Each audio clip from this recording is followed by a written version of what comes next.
Good day and welcome to our podcast, Elevating Today. My name is Aakash Patel, founder and president of Elevate Inc. This is our podcast where we talk to our clients and community leaders who are helping our city elevate Tampa. And we've got a great show for you today. Before we start, I want to recognize one of our clients, Replenish IV Solutions, for working endlessly during COVID-19 to ensure individuals in our community are in good hands with their health. Replenish IV Solutions offers IV therapy for anyone seeking to boost their immune system, hydrate, detox, increase energy, and more. The team is available 24/7 and they'll come to you. Yes, they'll come to your house, your hotel, your office, and administer an IV that's comfort in your surroundings. The team is looking to expand their services by offering B12, which is an energy shot, vitamin IV bags to leaders around the community so we can all remain healthy and strong. Thanks so much for watching our podcast. And if you have questions about Elevate Inc. and how we can help your company, please send us an email at info@elevate-inc.com.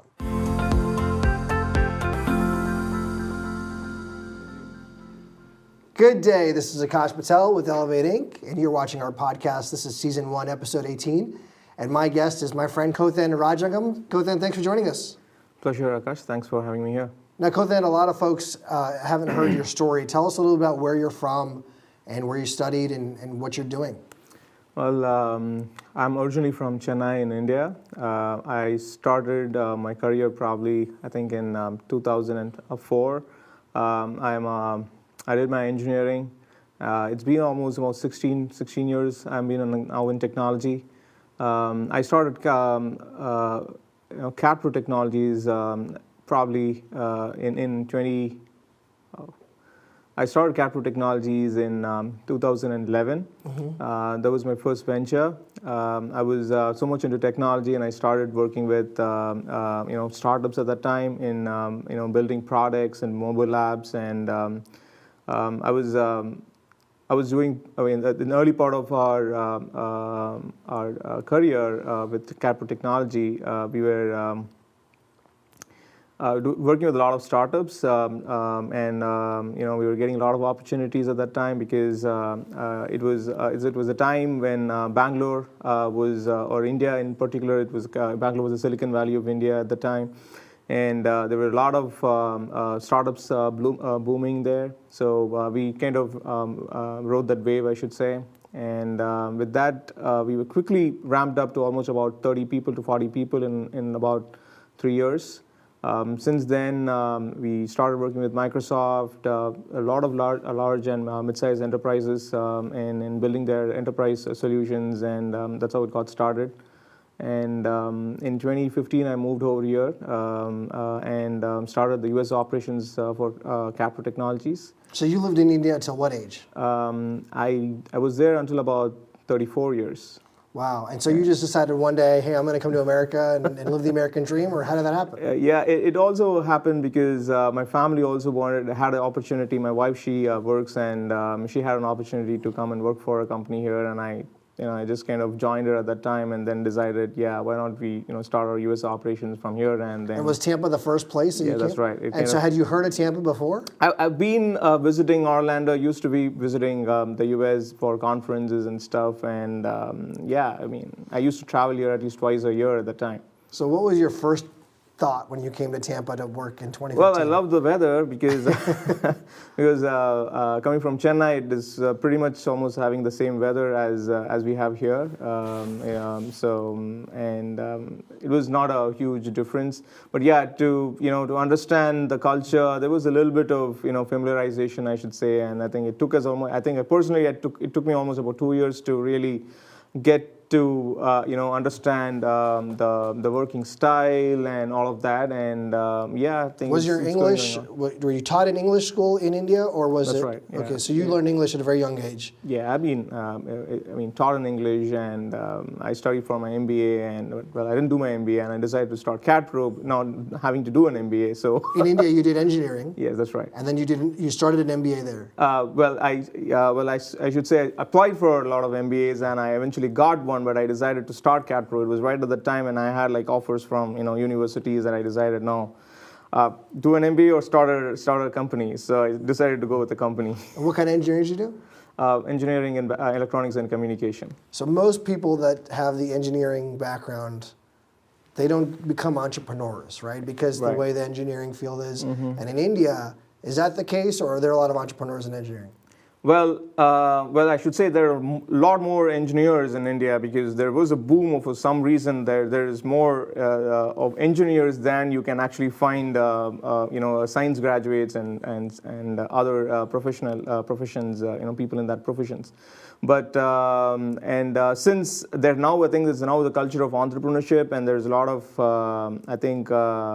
encouragement and openness for students and in general people to start something of their own. So I think I was at the start of that wave, and I decided, yes, we should probably do something of our own, and I started an e-commerce originally, which failed at the time, and I was actually looking for other opportunities and ideas, and I brainstormed a lot of things, and eventually started. So talk about that. Your first business, you said, failed? Yeah, it failed. So when someone hears that, you probably just go back to your trade. Why did you keep going? Well, there was the question of, I always say this is, the question that I had is, do I have to go back to a corporate culture? I was working for Accenture at the time. I quit Accenture and I started this e-commerce venture. So, and I just got married at the time. So there was a lot of things going on, but I still continued to pursue my, I should say, the dream. And it failed. I tried for almost a year and two.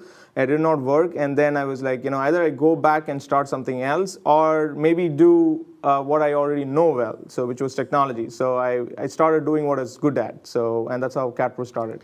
And so I know the family culture in India is obviously different than the U.S. in some ways. But so when you were told your family that you were going to leave the degree that you got to start a technology, did they give you any advice? There was a lot of, I would say, I wouldn't say there was a lot of resistance, but definitely there was a lot of surprise. But for some reason, I was successful, at least in the second time initially. So that did not make a huge impact for them, and we were able to grow very fast. We were hiring more people, and they were able to see that, we are doing well. So I think everything settled in. But initially, the first business, when it did not go very well, there was a little bit of a concern because I got married and I just started the company and did not go very well.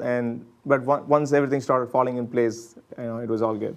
So we always talk in business about mentors. Did you have some mentors in engineering school or grade school or in your family that kind of guided you? Because I'm sure it was a tough road when you started your first company. Right. I think I've been more of a person who, I make mistakes at times and I learn out of it. So I didn't really have a mentor personally in business. My mom was raised by a single mom, and she kind of made sure that we get good education. We have to go the right path in terms of education, family, and that's the kind of an idea and mentality that she had. But when I started to start doing something of my own, she was like, are you really sure you're going to do this?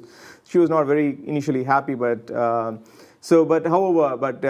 I got started with my business, I had mentors coming in from Microsoft. We were doing a little important things at the time. We were starting at the time we were called as a born in the cloud company because we were doing a lot of stuff in cloud. So I started getting I should say good mentors and acquaintances from Microsoft and all of those startup in the startup world there. So I kind of I should say rode on that wave and eventually got to where we are.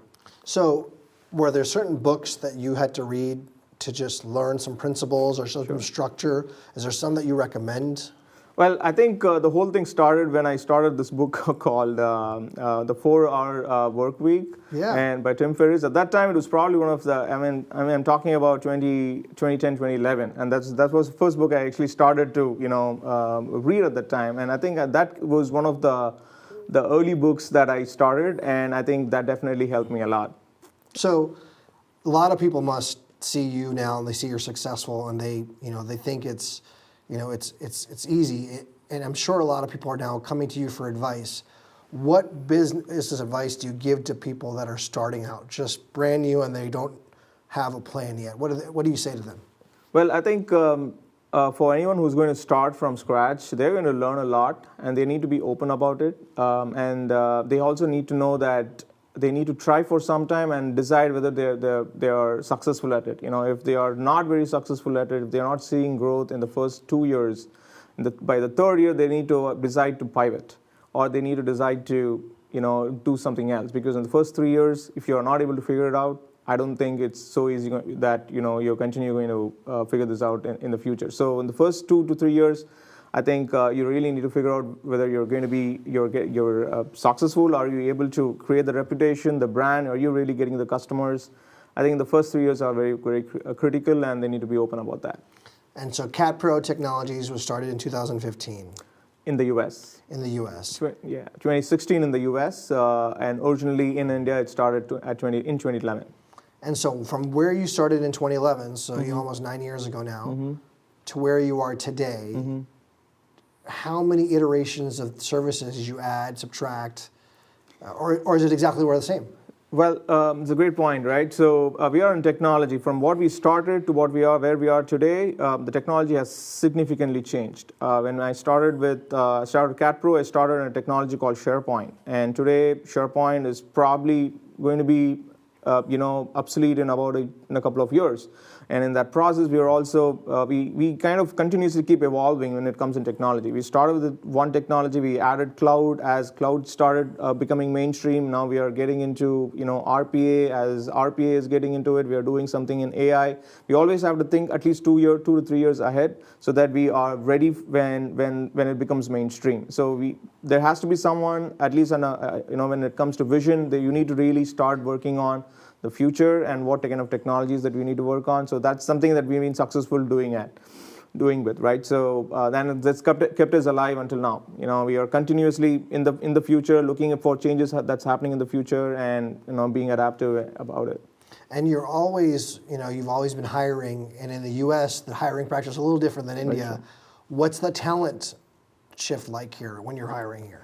Well, I think it's a little easier to hire here, though there are more, I should say, regulations and all of that. But I think it's far easier. In India, I think there is. It depends on where you are. Depends on which city you are. There is a lot of turnover that happens in India. So well in here, I think it's I would say definitely easier in terms of hiring process, and even in terms of the processes and all of that. Definitely much easier. But there is definitely a dearth of talent, I should say, because the technologies that we are working on are slightly more. They're not the ones that are absorbed by the mainstream companies or the corporate or the large companies. So there is a little bit of a challenge when it comes to hiring in terms of getting the right talent. But otherwise, it's definitely easy to the process of getting someone is not that difficult. So you've been growing your business here in the U.S. now almost 4 years, almost 5 years, and March happens, 2020, a thing called COVID-19. What's going through your mind? Well, I think until about March, we were actually doing very well. We started getting a lot of projects. We were doing well. We were really thinking that the next 6 months is going to be very at least we're going to meet our goals, and we are going to be meeting our revenue targets and such. And COVID hit, so our customers started shrinking their budgets. They were getting postponed, and we can't be sitting idle. So I was thinking, and we had a couple of our friends who were doing something during this time, such as the telemedicine, and there's a lot of boom around the telemedicine. There was something or the other was continuously happening. So I was definitely thinking about it. I definitely brainstormed a lot of ideas. We started with a couple of ideas, but eventually I think one idea or one opportunity stood out. That's when I decided to get into it. We started with our temperature screening kiosks, and that has definitely given us additional, I would say, an avenue for growth. And in about a month, I should say about 2 months, we mobilized a team, put on the website, the processes, a support team, and all of that. In about 2 months' time, we, I should say, we kind of, created a separate service line from scratch in just about 2 months. From sourcing, from identifying the vendors, the suppliers, to getting the people for it, the field technicians, the support technicians, all of this, we kind of worked almost about 20 hours a day for almost 2 months to get this out in just the right time. So, and it's been successful. So the marketing has happened. We've been doing a lot of marketing. We've been doing a lot of that, our website, and so you're calling it Kriosk. We call it We're Kriosk. putting a picture up on the screen right now, and so describe to the viewers at home what they're seeing. What is a Kriosk visualized? So we actually have about 3 versions of this device. So one, as you see, there are a lot of emphasis right now to make sure that you wear a mask. Mm-hmm. You check your temperature if you're going in a crowded place or in a kind of an indoor setup. So this kiosk gives you an option where you can check for your mask, and if you have an employee base or your members or something, you can have them be recognized just by their face. So it does facial recognition. It also takes their temperature. So, and it also has an additional option where you can use it for your sanitizing and use a sanitizer as well. Now, not just this. Now, there's also a lot of emphasis on making sure that you have an assessment taken care of, right? Do you have cough? Are you feeling sick and all of that? So the second version of this unit, we have a touchscreen device where they can actually check the temperature, and they can also answer these questions right on the screen itself. And that's the second version of it. So and the questions are like, do you have symptoms? Have you been around someone with COVID-19? Correct. And these are all modifiable, and if you have, we have customers who have ordered more than 20 units for all of their manufacturing facilities, and all of this manufacturing facility, all these units can be managed together in the single platform as well, and a single software platform where you can, switch it off, upgrade the software completely remotely. So COVID-19 literally changed, and you created a new business in Kriosk. Yeah. And you wrote a plan, and you're implementing it now. How can someone purchase this machine? So we are on Amazon, we are on RangeMe, we are also on our website www.kriosk.com, like I said, we have multiple options. Now we are also introducing a digital signage option because this is not going to be there for too long. So we have a digital signage where you can also put in your promos, your offers, and all of that. At the same time, check the temperature and also use it for sanitizing. You're looking for location partners and advertising partners as well. So yeah, let's talk about that. So we saw your machine at the Leadership Tampa Bay event recently, and South Tampa Chamber Luncheon recently. Who are you trying to meet as far as Kriosk in the Tampa Bay area? I would say, since it's Christmas time and holiday season events, definitely event planners and event managers and, any public gatherings, if at all is happening, it's a great, setup for having our unit. So you put the machine right by registration so people can get their name tags or just sign off, whatever. Sign off, and they don't really have to sign anything on the paper, right? They just can screen it right on the screen. And so this eliminates the COVID release, basically, correct. that people have to sign when they enter events. Correct, and basically you don't have to have a long queue just to have this done, right? You can just, and it just does it in a second or probably about 2 or 3 seconds. That's about it, including the questionnaire. So do you see competition when you're talking to potential organizations that are purchasing or renting your machine? Well, yeah, there are a lot of people who have started doing this since we originally started. It was probably done only by 3 companies, including us at that time in about June, July.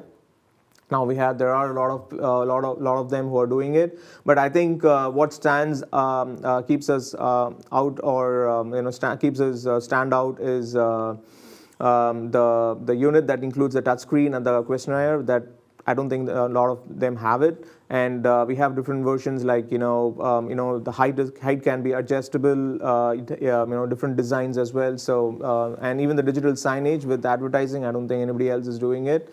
So I think I would say that may be the key reason one should buy from us. And a lot of organizations are already temperature checking. I've seen one that checks your hand. Mm-hmm. I've seen ones that checks your forehead. What sets Kriosk apart from the temperature checking? Well, it also does, like I said, 3 things at the same time. Actually, 4 things if you buy the sanitizer as well, or the digital signage as well. So it also checks for your mask. You're wearing a mask or not. It checks whether you have a temperature or not, and it checks if you're an employee or you're a member or not. So it does 3 things together, and including the fact that you can add a digital signage to it. I would say it also does. So I can put my logo on there, and you can see the logo of the event. That's right. Chamber of Commerce, whatever it is. That's right. Mm-hmm. Great. Now, so your goal in, let's say, the next year with Kriosk, because we don't really know what's happening at COVID-19, is what? I mean, is there a certain territory you want to cover? Is there a certain amount of machines you want to sell, rent? Well, I think we would essentially, this has definitely given us a huge opportunity and also as, an experience and an exposure to understand the retail side of selling kiosks. So this year we kind of, introduced the digital signage with advertising and location partnerships and all of that. So next year we will be introducing, we are already working on the visitor check-in kiosks, and most of this would be touchless. Touchless visitor check-in kiosk is something that we'll be introducing, and I think that would take us, or apart from the fact that pandemic is going to be there or not, as a business, I think this will give us the longevity to sustain this as a solid business for the future.